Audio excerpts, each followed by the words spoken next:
Bom dia, boa tarde, boa noite. Hoje eu quero pedir a vocês para que reflitam comigo numa história baseada em fato real. Antes de mais nada, todos os momentos em que eu abro aqui um novo vídeo, principalmente nessa situação, sem crítica, sem julgamento, isso é muito importante, mas analisar.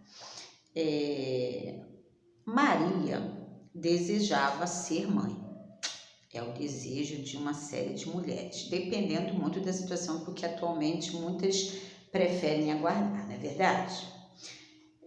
Mas ela conseguiu realizar esse desejo, se tornou mãe. Mas Maria vivia numa área que ela amava e, de repente, o marido disse que eles precisariam ir para um outro lugar. E foram, apesar das expectativas de Maria, como seria esse lugar, será que seria bom, ainda mais agora, grávida, né? E chegaram ao lugar onde iriam viver a partir desse instante, e Maria foi observando que não era bem aquilo que ela esperava e que ela idealizava, que tem disso, né, gente? E o tempo passou, nasceu um menino, o Pedro. E Maria, por ter percebido que o lugar não era muito aquilo que ela desejava, volte para o assunto das expectativas que a gente cria. Maria decidiu que Pedro ficaria sem ter contato com as pessoas do lugar, ou seja, Pedro fica praticamente numa redoma. Maria evita ao máximo que Pedro crie laços, tenha convívio, tenha contato com qualquer tipo de pessoa, principalmente as crianças do lugar. Na verdade, isso era uma exclusão. Veja bem, vamos aqui refletir juntos. Era uma exclusão. Ela estava excluindo a criança do convívio social, não é verdade? Porque, na realidade, Maria tinha contato com a família visitava, amigos, mas eram todos adultos. E a criança presente na família deveria ter contato com outras crianças, não é assim? Vamos analisando aí.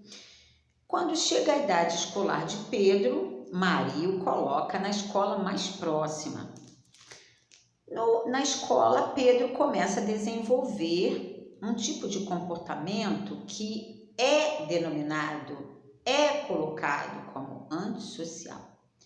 Exemplo, em sala de aula, ele não tinha aquele hábito de pedir emprestado, ele pegava o objeto do amigo, considerando lá na cabecinha dele que era necessário, ele deveria pegar. Por quê? Porque ele tinha tido esse tipo de convívio.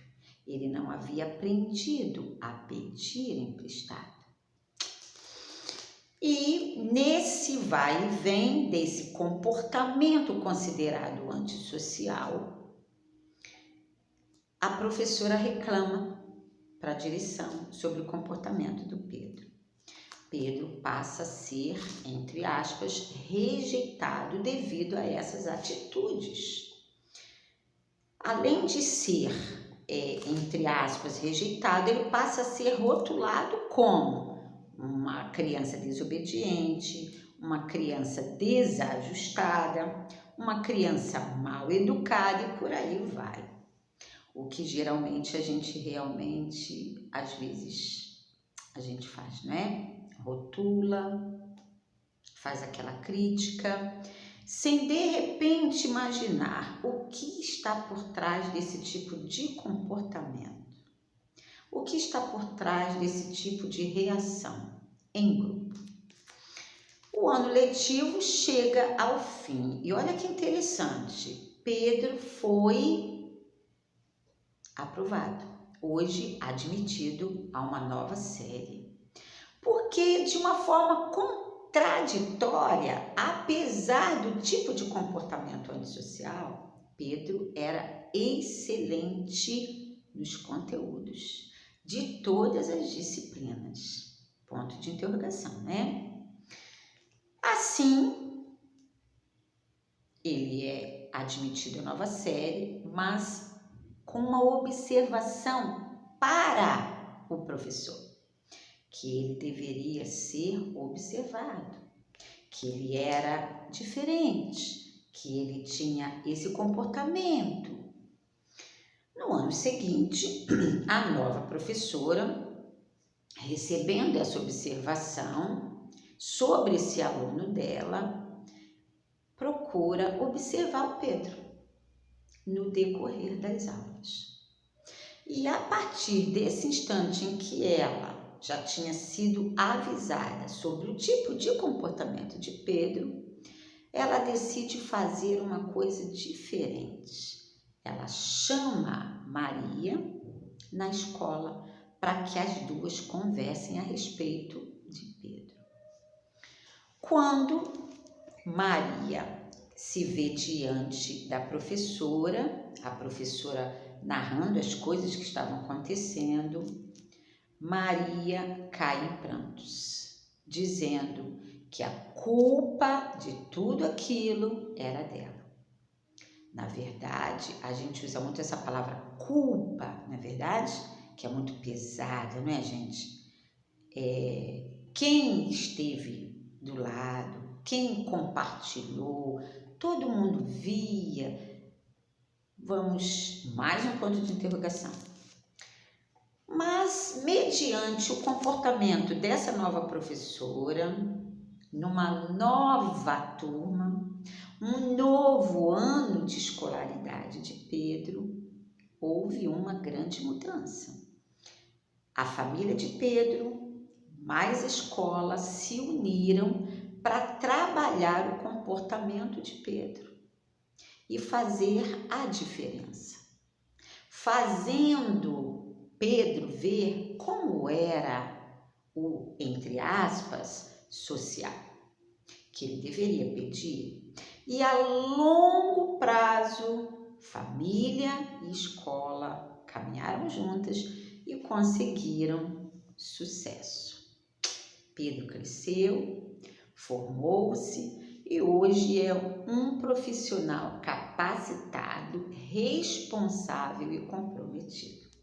Moral da história: a educação é uma soma.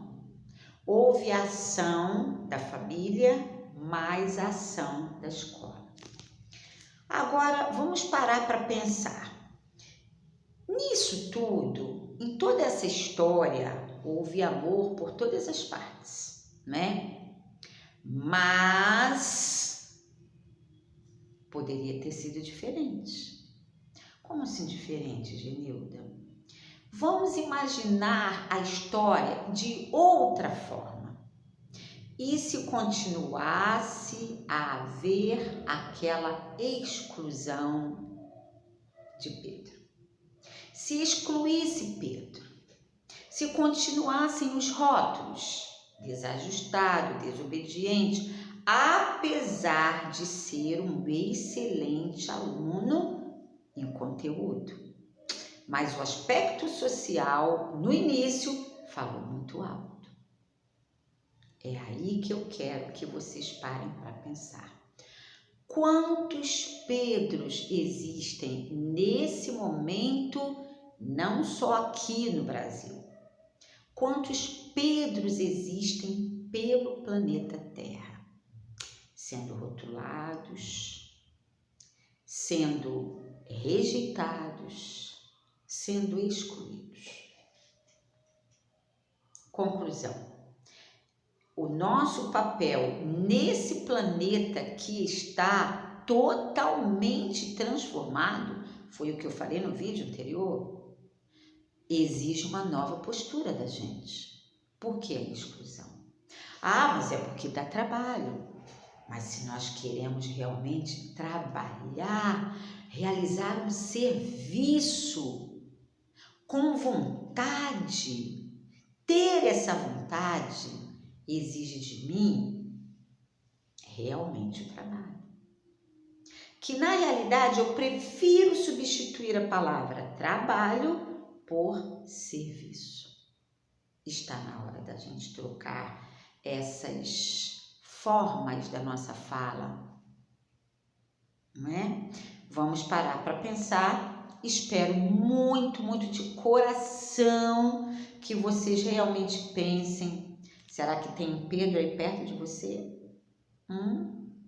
Vamos refletir. Beijo para todos vocês. Eu amo fazer vídeo, gente, mas nem sempre me é possível. Beijo para vocês. Reflitam sobre esse assunto, tá bom? Com carinho.